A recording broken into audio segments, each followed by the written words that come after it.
ये पिछले साल क्रिसमस से कुछ दिन पहले हुआ था। मुझे और मेरी पत्नी जूलिया को अपने बेटे डैनी के साथ डेकोरेशन और डिनर का सामान खरीदने के लिए आखिरी मिनट में मॉल जाना पड़ा। मॉल हर सेकंड भीड़ से भर रहा था। मैंने डैनी से मेरे साथ रहने को कहा, लेकिन कुछ सेकंड बाद जब मैंने नीचे देखा तो मेरा बेटा कहीं नहीं था। हमने हर दुकान में उसे ढूंढा, चिल्लाते हुए उसका नाम पुकारा। मेरे मन में डर बैठ गया। जूलिया रोने लगी। हम मॉल की सिक्योरिटी से डैनी को ढूंढने में मदद करने के लिए बात कर रहे थे, तभी हमें उनके ऑफिस से एक अनाउंसमेंट सुनाई दी। ध्यान दें खरीदारों, हमारे एक सिक्योरिटी गार्ड की लाश मेंस टॉयलेट में मिली है। कृपया शांत रहें और बिल्डिंग के अंदर ही रहें। अचानक एक सिक्योरिटी गार्ड ने हमें दूसरे सिक्योरिटी गार्ड का फुटेज दिखाया, जो डैनी का हाथ पकड़कर उसे पीछे के गलियारों की ओर ले जा रहा था। ये हमारा बेटा है, अपने सिक्योरिटी गार्ड को बुलाओ। मैंने देखा कि गार्ड का चेहरा पीला पड़ गया। उसने कहा कि फुटेज में दिख रहा आदमी उनके साथ काम नहीं करता था। उसने जो यूनिफॉर्म पहनी थी वो असल में बाथरूम में मिले मरे हुए आदमी की थी। जूलिया फर्श पर बैठकर रोने लगी। मेरे बेटे का लाचार मासूम चेहरा मेरी आंखों के सामने आ गया था। हम दोनों ही बहुत डरे हुए थे। पुलिस किसी भी मिनट यहाँ पहुंच जाएगी सर। लेकिन मैंने इंतजार नहीं किया, मैं भागा। सर रुकिए, उसके पास हथियार हो सकता है। मुझे कोई परवाह नहीं थी, वो मेरा डैनी था। मैंने ओनली फॉर एम्प्लॉइज वाले दरवाजे को धक्का दिया और एक पतले कंक्रीट के हॉलवे में घुस गया। छत पर स्पॉटलाइट लगी थी, आधी जली हुई, जो अजीब सी परछाइयां फेंक रही थी, जो मेरे घूमने पर हिलती थी। मैं बक्सों से भरे स्टोरेज रूम के पास से भागा और मुझे डैनी के चिल्लाने की आवाज सुनाई दी। Dad, dad! मैंने उसकी आवाज का पीछा किया और दरवाजा तोड़कर एक बड़े स्टोरेज रूम में घुस गया। वो आदमी डैनी को जमीन से ऊपर उठाए हुए था। उसका एक हाथ उसकी छाती के चारों ओर कसा हुआ था, दूसरे हाथ में उसने बंदूक पकड़ी हुई थी। डैनी के छोटे पैर कमजोरी से लात मार रहे थे। उसका चेहरा रोने से लाल हो गया था। पीछे हट जा, उसने चेतावनी दी। उसे जाने दो, मैंने मुश्किल से अपने मुंह से शब्द निकाले। वो 6 साल का है, प्लीज छोड़ो उसे। मुझे कोई परवाह नहीं है, वो पुलिस से बिना किसी परेशानी के इस मॉल से बाहर निकलने की मेरी चाबी है। डैनी रो रहा था, बहुत बुरी तरह कांप रहा था। उसके छोटे छोटे हाथ मेरी तरफ बड़े हुए लग रहे थे। मुझे पता था कि मेरी एक भी गलत चाल मेरे बेटे की जान ले सकती है, इसलिए मुझे होशियार रहना था। मैंने सरेंडर करते हुए अपने हाथ ऊपर उठाए और कहा, देखो तुम यहाँ से बाहर निकलना चाहते हो है ना, मैं मदद करूंगा तुम्हारी। बस उसे छोड़ दो और मुझे बंदी बना लो। मैं वादा करता हूँ कि मैं तुम्हारा साथ दूंगा। उस आदमी ने चाकू से अपना सर खुजलाया, फिर डैनी को देखा और वापस मुझे देखा। क्या ये कोई चाल है जो तुम चलने की कोशिश कर रहे हो? अगर ऐसा कुछ है तो मैं इसे मार दूंगा। मुझे ले जाओ, उसे जाने दो। देखो पुलिस आ ही रही है, तुम्हें मेरी बात सुननी होगी। मेरी बातों से वो मान गया और उसने डैनी को जाने दिया। वो छोटे छोटे कदमों से मेरी तरफ भागा और मैंने उसे गले लगा लिया।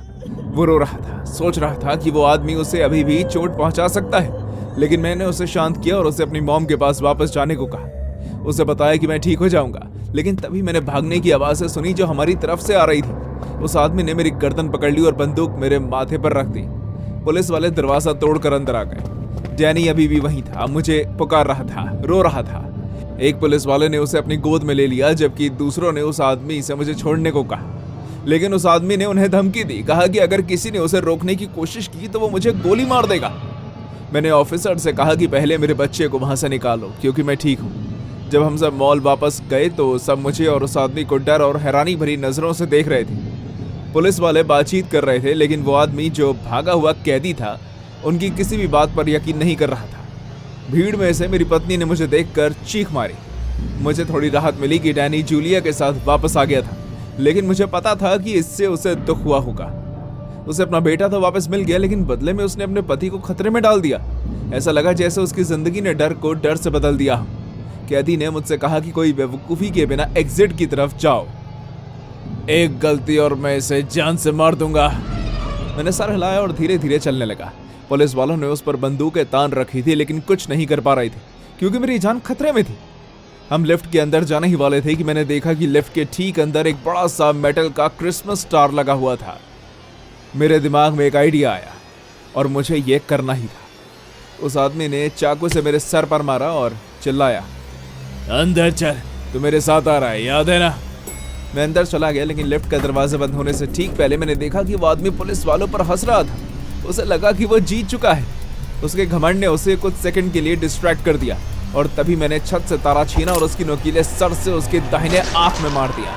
वो दर्द से चिल्लाया और चाकू उसके हाथ से गिर गया। पुलिस वाले उस पर टूट पड़े और उसे जमीन पर गिरा दिया। ये सब इतनी तेजी से हुआ कि सब लोग मिनटों तक चुप रहे। आखिरकार मैं अपने परिवार से मिल लिया। डैनी दौड़ता हुआ मेरे पास आया। मुझे गले लगाते हुए वो बेचारा बच्चा माफी मांगता रहा। वो बहुत ही ज्यादा घबराया हुआ था। सॉरी डैडी, मुझे आपको छोड़कर नहीं जाना चाहिए था। ऐसा मत कहो, तुम सेफ हो, बस यही मायने रखता है, समझे ना तुम? क्या आप डरे हुए थे?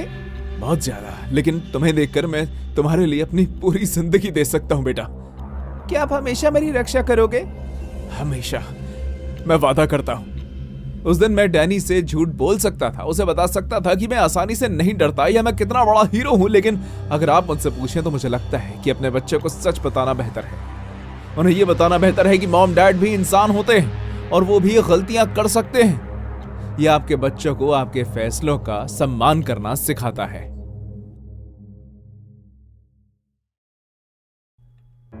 पिछले साल क्रिसमस पर मेरे साथ कुछ ऐसा हुआ जिसे मैं आज भी समझने की कोशिश कर रहा हूं।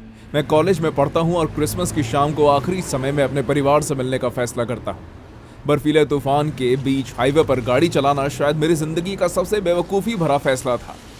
आधे घंटे की मुश्किल ड्राइविंग के बाद हाईवे 9 पर मेरी कार खराब हो गई। बर्फीला तूफान और तेज हो चुका था और कुछ ही मिनटों में मैं बिना सिग्नल के घर से मीलों दूर फंस गया और तापमान तेजी से गिर रहा था। मैं शायद 20 मिनट तक वहां बैठा रहा, विंडशील्ड पर बर्फ जमा होते देख रहा था। ठंड बढ़ती जा रही थी और मैं नेटवर्क का एक बार भी पकड़ने की कोशिश कर रहा था। तभी मैंने तूफान के बीच से हेडलाइट्स को आते हुए देखा। एक पिकअप ट्रक मेरे पीछे आकर रुका। वो पुराना और टूटा फूटा था। उस पर टिमटिमाती क्रिसमस लाइट्स लगी थी, जैसे किसी ने डॉलर स्टोर में जाकर हर फालतू सामान खरीद लिया। ग्रिल पर एक माला भी तार से बंधी थी, वैसी जैसे लोग सामने के दरवाजे पर लटकाते हैं। बर्फ के बीच से मैं ड्राइवर को मुश्किल से देख पा रहा था। जब वो खिड़की से बाहर झुका तो उसे ग्रिंच के कपड़ों में देखकर मुझे लगभग हंसी आ गई। राइड चाहिए बच्चे? हाँ, बहुत बहुत शुक्रिया। अंदर आ जाओ, क्रिसमस पर तुम्हें यहाँ अकेले नहीं छोड़ सकता मैं। मैंने अपना फोन और वॉलेट उठाया और पैसेंजर सीट पर चढ़ गया। ट्रक से पाइन क्लीनर और किसी मेटालिक चीज की मिली जुली गंध आ रही थी। डैशबोर्ड पर हर जगह कैंडी केन डक टेप से चिपके हुए थे। हाँ, रुकने के लिए धन्यवाद। कोई बात नहीं। हम 1 मिनट तक चुपचाप गाड़ी चलाते रहे, फिर उसने दोबारा बात की। जानते हो मुझे क्रिसमस के बारे में क्या पसंद नहीं है? क्या? वो सारी नकली खुशी। परिवार वाले दिखावा करते हैं कि वो एक दूसरे को पसंद करते हैं। बच्चे उन खिलौने के लिए चिल्लाते हैं जिन्हें वो 1 हफ्ते में तोड़ देंगे। मैं घबरा कर हंसता हूँ। इसलिए हैरानी नहीं कि तुम ग्रिंच बने हुए हो। वो हंसा। मुझे भी लगा कि वो बस एक्टिंग कर रहा है। मैंने भी जबरदस्ती थोड़ी हंसी निकाली, क्योंकि मैं और करता भी क्या। हम कहाँ जा रहे हैं? मैंने पूछा, अचानक चौकन्ना होकर, जब वो शहर की तरफ मुड़ने वाले रास्ते से आगे निकल गया। घर पर। तुम मेरे क्रिसमस गेस्ट हो बच्चे। उसके दस्ताने पहने हाथों ने स्टीयरिंग व्हील को कसकर पकड़ा। वो क्या है ना कि ग्रिंच को अब अकेले रहना पसंद नहीं है। मेरा पेट गुड़गुड़ाने लगा। असल में मेरे मॉम डैड मेरा इंतजार कर रहे हैं। उन्हें इंतजार करने दो। जब तुम उस टूटी हुई कार के पास खोए हुए खड़े थे तब वो कहाँ थे? हाँ? जिस तरह से उसने ये कहा, उससे मेरा मुंह सूख गया। आज रात सड़कें खतरनाक है, उसने चहकते हुए कहा। अच्छा होगा अगर तुम मेरे साथ रहो, हम साथ में क्रिसमस डिनर कर सकते हैं। मैंने कुछ खास तैयारी की है। मैंने देखा कि उसका हाथ ग्लव कंपार्टमेंट की तरफ बढ़ा। उसने उसे खोला। अंदर एक कैंडी के बगल में चाकू रखा था। ब्लेड पर कुछ ऐसा लगा था जो पक्का जंग नहीं लग रहा था। एक क्रिसमस रोज काटने के लिए है। मैं हफ्तों से इस डिनर की प्लानिंग कर रहा हूँ, पता है तुम्हें? मेरे दिल की धड़कन तेज हो गई। अब हम धीरे हो रहे थे। सड़क के बाईं ओर घने जंगल के पास पहुंच रहे थे। उसके ट्रक की टिमटिमाती सजावट के अलावा कोई घर या रोशनी नहीं थी। वो जगह बहुत ही ज्यादा सुनसान सी लग रही थी। क्या तुमने कभी रोस्ट काटा है बच्चे? उसने चाकू उठाया। अभी भी एक हाथ से गाड़ी चला रहा था। ये एक कला है, तुम्हें पता होना चाहिए कि कहाँ काटना है। मैंने सोचा नहीं। मैंने दरवाजे का लॉक खींचा और खुद को दरवाजे से धक्का दिया। दरवाजा खुल गया और मैं बर्फ से ढकी सड़क पर लुढ़क गया। जैसे मैं जमीन पर गिरा, मेरे कंधे में दर्द हुआ। ट्रक की ब्रेक लाइट लाल हो गई। मैं अपने पैरों पर खड़ा हुआ और पेड़ों की तरफ भागा। मैंने अपने पीछे ट्रक के इंजन की आवाज़ सुनी। मैंने मुड़कर देखा और उसे पीछे आते हुए देखा। वो वापस आ रहा था। मैं जंगल में भाग गया। हर बार जब टहनियाँ मेरे चेहरे पर लगती तो मैं दर्द से कराहता। बर्फ घुटनों तक गहरी थी और हर कदम उठना मुश्किल लग रहा था। और मुझे ट्रक के इंजन की आवाज़ तेज होती सुनाई दे रही थी। फिर हेडलाइट्स मुझ पर पड़ी। वो सड़क से उतरकर मेरे पीछे पेड़ों के बीच से गाड़ी चला रहा था। जैसे ही ट्रक जड़ों और पत्थरों पर उछल रहा था, क्रिसमस की लाइटें पागलों की तरह चमक रही थी। मैंने तेजी से बाएं की तरफ मोड़ लिया। ट्रक ने पीछा करने की कोशिश की, लेकिन एक पेड़ से टकरा गया। मैंने रुककर चेक नहीं किया और भागता रहा। ठंडी हवा से मेरे फेफड़े जल रहे। ट्रक मेरे करीब आ रहा था। मैं इंजन की आवाज़ के ऊपर उसकी हंसी सुन सकता था। बम्पर शायद मेरे पीछे 10 फीट दूर था जब मेरा पैर बर्फ के नीचे छिपी एक जड़ में फंस गया। मैं मुंह के बल बर्फ के ढेर में गिरा। मैं ठीक समय पर अपने पीठ के बल गिरा और देखा कि ट्रक की ग्रिल सीधे मेरी तरफ आ रही थी। ट्रक शायद 3 फीट दूर था जब कहीं पास से सायरन बजने लगे। पेड़ों के बीच से लाल और नीली लाइटें चमक रही थी। ट्रक ने जोर से ब्रेक लगाई, बर्फ में फिसल गया और मेरे पैरों से कुछ इंच दूर रुक गया। विंडशील्ड से मैं उसे अपनी तरफ घूरते हुए देख सकता था। उल्टी दिशा में गाड़ी चलाने से पहले उसने खिड़की से अपना सर बाहर निकाला और चिल्लाया, मैरी क्रिसमस, जब तक कर सकते हो इसका मजा लो। मैं बस वहीं बर्फ में पड़ा रहा, भगवान जाने कितनी देर तक। फिर मुझे दूर से सायरन की आवाज़ सुनाई दी। एक हाईवे पेट्रोल एसयूवी पेड़ों के बीच से आई। स्पॉटलाइट मुझ पर पड़ी। अधिकारी बाहर कूदा। तुम ठीक हो ना बच्चे? हमें एक गाड़ी के बारे में कॉल आया जो अजीब तरह से चल रही थी। उसने मुझे मारने की कोशिश की। मैं कांपना बंद नहीं कर पा रहा था। उसने ग्रिंच का कॉस्ट्यूम पहना हुआ था और उसके पास एक चाकू भी था। उन्होंने मेरी कार वहीं पाई जहां मैंने उसे छोड़ा था, बर्फ से ढकी हुई। जंगल की ओर जाने वाले टायर के निशान मिले, लेकिन ट्रक गायब था। ऑफिसर ने बताया कि एक सजे हुए ट्रक की लापरवाही से चलाने की रिपोर्ट के बाद वो पास में पेट्रोलिंग कर रहे थे। उन्हें वो कभी नहीं मिला। इसके बावजूद कि दूसरे ड्राइवरों ने अनगिनत रिपोर्टें की कि क्रिसमस लाइटों से सजा एक ट्रक कई मील तक उनका पीछा करने के बाद मुड़ गया था। उन्हें ना तो चाकू मिला, ना ही कॉस्ट्यूम, और ना ही कोई सबूत कि वो कभी था भी, सिवाय टायर के निशानों और मेरे चोट के निशानों के। मैं अब क्रिसमस की शाम को गाड़ी नहीं चलाता। मुझे तो अब कारों पर क्रिसमस लाइटें देखना भी पसंद नहीं है। और जब भी मैं किसी को ग्रिंच की कॉस्ट्यूम में देखता हूँ, यहाँ तक कि बच्चों के साथ मॉल में भी, तो मैं वहां से चला जाता हूँ, क्योंकि मुझे पता है कि वो अभी भी कहीं बाहर है, उस टूटे फूटे ट्रक को अपनी टिमटिमाती लाइटों के साथ चला रहा है और ऐसे क्रिसमस मेहमानों को ढूंढ रहा है जो घर नहीं पहुंच पाएंगे। मैं फॉस्टर घरों के बीच घूमते हुए बड़ी हुई, इसलिए जब मुझे 26 साल की उम्र में आखिरकार नर्सिंग सर्टिफिकेट मिला तो मीडोब्रोक सीनियर लिविंग में काम करना मुझे बिल्कुल सही लगा। मुझे पता था कि किसी के ना होने का क्या मतलब होता है, और मैं उन लोगों के लिए वहां रहना चाहती थी जिनके पास कोई नहीं था। ज्यादातर लोग बहुत प्यारे थे, कुछ लोग कभी कभी थोड़े कंफ्यूज हो जाते थे, लेकिन वो हंसते और जीते थे, सिवाय बॉब के। वो 68 साल का था और आमतौर पर अकेला रहता था। उसकी फाइल में कभी कभी साइकोटिक एपिसोड का जिक्र था, लेकिन कुछ बार जब मैंने उसकी देखभाल की थी तो वो ठीक लग रहा था। उस क्रिसमस की शाम को मैरियन, जो एक्टिविटीज डायरेक्टर थी, ने एक पार्टी ऑर्गेनाइज की थी। वहां रह रहे हर शख्स के परिवार ने तोहफे भेजे थे और हम सब कॉमन रूम में इकट्ठा होकर उन्हें बांट रहे थे। ये छुट्टियों के दौरान लोगों का मूड अच्छा करने के लिए था। पार्टी 6 बजे शुरू हुई। सभी एक सर्कल में बैठे थे, तोहफे बांट रहे थे और स्पीकर पर बज रहे एक पुराने बिंग क्रॉस्बी गाने पर हंस रहे थे। बॉब मेरे सामने बैठा था, पत्थर की तरह शांत। उसके चेहरे पर हल्की सी मुस्कान थी जो उसकी आंखों तक नहीं पहुंच पा रही थी। मिसेस पैटरसन ने अपना तोहफा सबसे पहले खोला। उनकी बेटी ने एक अच्छा सा स्कार्फ भेजा था। मिस्टर रॉड्रिगेज को चप्पलें मिली। रीना के चाचा ने उसे किताबें और कैंडी भेजी। लगभग सभी को अच्छे तोहफे मिले। फिर मैरियन ने बॉब को उसका तोहफा दिया। ये एक छोटा सा डिब्बा था, लाल कागज में लिपटा हुआ, जिस पर सोने का बो लगा हुआ था। जब उसने उसे लिया तो उसके हाथ कांप रहे थे। उसने धीरे धीरे कागज हटाया, जैसे उसे पहले से पता था कि अंदर क्या है, और वो उसे डर रहा था। जब उसने ढक्कन उठाया तो उसके चेहरे का हाव भाव पूरी तरह बदल गया। अंदर एक आदमी की लेदर बेल्ट थी। वो चमकीली थी और महंगी लग रही थी।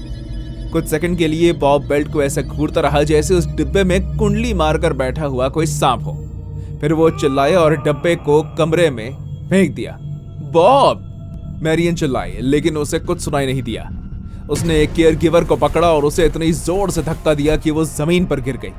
उसके घुटनों ने उसे जमीन पर दबा दिया और उसके हाथ उसके गले पर कस गए। इस पूरे समय वो चिल्लाता रहा। उसे हटाने के लिए हम 3 लोगों को लगना पड़ा। तब भी वो छटपटा रहा था। उसके पास वापस जाने की कोशिश कर रहा था। मैरियन को बेहोशी की दवा देनी पड़ी। उसके बाद वो उसे घसीटकर उसके कमरे में ले गए। पार्टी खत्म हो गई, सब हिले हुए थे। जेनी के गले पर चोट के निशान थे, लेकिन उसने कहा कि वो ठीक है। उस रात मुझे नींद नहीं आई। जब भी मैं बॉब का चेहरा देखती तो मुझे वो पल याद आता जब उसने वो डिब्बा खोला था। गुस्से से पहले उसकी आंखों में जो डर था वो साफ दिख रहा था। सुबह करीब 2 बजे मैं वेस्ट विंग से दिल दहला देने वाली सिसकियों की आवाज सुनकर उठी। मैंने बॉब को सप्लाई कोठरी के पास एक अंधेरे कोने में फर्श पर सिकुड़ा हुआ पाया। उसकी आंखों से आंसू बह रहे थे और वो बार बार अपनी पत्नी का नाम फुसफुसा रहा था। मार्गरेट, मुझे माफ कर दो मार्गरेट। बॉब, मैं सावधानी से घुटनों के बल बैठ गई, उसे थोड़ी दूरी बनाए रखी। ये रूथी है, क्या हुआ तुम्हें? उसने ऊपर देखा और उसका चेहरा एकदम उतर गया। वो मुझे भूलने नहीं देगी रूथी, उसने वादा किया था कि वो मुझे कभी भूलने नहीं देगी। कौन तुम्हें क्या भूलने नहीं देगा? कार्ल, मेरा बेटा, वो मुझे कभी इससे उभरने नहीं देगा। मैं उसके बगल में बैठ गई। क्या हुआ बॉब? वो आगे पीछे हिल रहा था, उसने अपने हाथों से खुद को जकड़ा हुआ था। 3 साल पहले कार्डियक अरेस्ट से मार्गरेट की मौत हो गई। वो मेरी जिंदगी की एकमात्र अच्छी चीज थी, और जब वो चली गई, उसने मुश्किल से निकला। काल और बिगड़ गया। कैसे बिगड़ा? वो लड़का जब से चलने लगा था तब से ही मुसीबत था। गलत लोगों के साथ रहता था, कम उम्र में ही शराब पीने लगा। उसने मुझसे 1 से ज्यादा बार चोरी की। मार्गरेट हमेशा उसका साथ देती, कहती थी कि वो बड़ा होकर सुधर जाएगा। उसके गुजर जाने के बाद उसे वापस लाने वाला कोई नहीं बचा था। मेरे पेट में अजीब सा महसूस हुआ। उसने शराब और जुए में मेरी सारी जमा पूंजी उड़ा दी। जब मैंने उसे रोकने की कोशिश की तो बॉब की आवाज धीमी हो गई, लगभग फुसफुसाहट जैसी। वो बुरा बन गया। उसने मुझ पर बेल्ट का इस्तेमाल करना शुरू कर दिया। मुझे उल्टी जैसा महसूस हुआ। वो नशे में आता, मुझे बिस्तर से घसीट कर निकालता और बेल्ट से पीटता। कहता कि मैं एक बुरा बाप हूँ, इसलिए मैं इसके लायक हूँ, कि मैंने उसे काफी पैसे नहीं दिए। उसकी माँ के ना होने पर भी मैं जिंदा हूँ। अब बॉब के चेहरे से आंसू बह रहे थे। मैंने एक बार पुलिस को फोन करने की कोशिश की। वो हंसा, कहा कि कौन मेरा यकीन करेगा कि मैं बस एक पागल बूढ़ा आदमी हूँ जिसे भूलने की बीमारी है। बॉब, हमें किसी को बताना होगा। अगर काल तुम्हें चोट पहुंचा रहा है तो। वो एक वकील है रूथी, उसे पता है कि वो बिना कोई निशान छोड़े कितनी दूर जा सकता है, और उसने सबको यकीन दिला दिया है कि मैं पागल हो रहा हूँ। बॉब ने खाली आंखों से मेरी तरफ देखा। हर क्रिसमस पर वो मुझे वो बेल्ट भेजता है, वो बस याद दिलाने के लिए कि मार्गरेट चली गई है और अब मैं उसकी दया पर हूँ। ये दुर्व्यवहार है, कानून है। कोई मेरा यकीन नहीं करेगा। उसने इसका पक्का इंतजाम करा है। मेरे डॉक्टर से एपिसोड डॉक्यूमेंट करवा लिया। यहाँ के स्टाफ को सोचने पर मजबूर कर दिया कि मैं मानसिक रूप से ठीक नहीं हूँ। वो सालों से अपना केस बना रहा है। मैंने बॉब के रोने बंद होने का इंतजार किया। फिर मैं अपने लॉकर में गई और वो बेल्ट निकाली जो मैरियन ने वहां रखी थी। मैंने उसे काफी देर तक देखा, फिर पुलिस को फोन किया। वो आए, हमारे बयान लिए और बेल्ट को सबूत के तौर पर बैग में रख लिया। लेकिन बॉब सही था। कार्ल ने सच में सब कुछ सोच रखा था। वो अगली सुबह एक महंगे सूट में आया, एकदम शांत। उसने सब कुछ एक हल्की मुस्कान के साथ सुना। जो कुछ भी उसे बोला गया वो सब कुछ सुनता गया। मेरे पिता के साइकोटिक एपिसोड डॉक्यूमेंटेड हैं। ये साफ तौर पर एक भ्रम है। अगर स्टाफ के लोग इन कल्पनाओं को बढ़ावा दे रहे हैं तो मुझे यहाँ की देखभाल की क्वालिटी की चिंता हो रही है। एडमिनिस्ट्रेशन ने उसकी बात मान ली। मुझे बिना वजह परेशानी पैदा करने के लिए डांटा गया और असल में नौकरी छोड़ने के लिए मजबूर किया गया। वैसे भी मैं वहां नहीं रह सकती थी, बॉब को नहीं देख सकती थी, ये जानते हुए कि वो फंसा हुआ है और कार्ल अगले क्रिसमस पर फिर से ऐसा करेगा। और उसके बाद भी बॉब के पास जितने भी साल बचे थे उतने सालों तक। मैं आज भी उस अंधेरे कोने में बॉब के बारे में सोचती हूँ जो अपनी मरी हुई पत्नी के लिए रो रहा था, उस बेटे द्वारा फंसा हुआ था जिसे उसने पूरी जिंदगी बचाया था। कैसे कार्ल ने उसके दुख को हथियार बना लिया, कैसे क्रिसमस पर टूटते हुए उस बूढ़े आदमी पर किसी ने यकीन नहीं किया। कभी कभी असली राक्षस महंगे सूट पहनते हैं और उन्हें ठीक से पता होता है कि कौन से कानून उनकी रक्षा करते हैं।